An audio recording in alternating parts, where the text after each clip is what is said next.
Welcome! In this walkthrough, I'll guide you through calculating slope in Excel using the built-in slope function. It's a straightforward process that only takes a few moments. First, go ahead and click on the cell where you'd like the slope calculation to appear.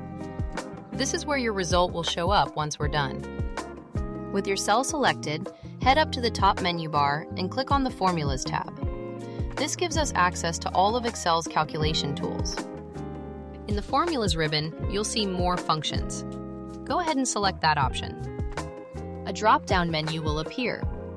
From here, click on Statistical to see the statistical functions Excel offers. Scroll through the list of statistical functions and select Slope. This will open up the function dialog box.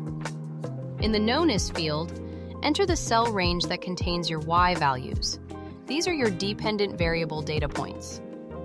Do the same for the known_ving field by entering the cell range with your X values. These are your independent variable data points.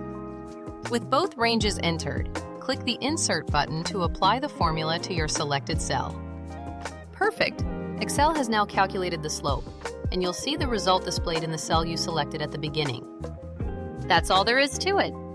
You now know how to calculate slope in Excel using the slope function. Feel free to run through this again anytime you need a refresher.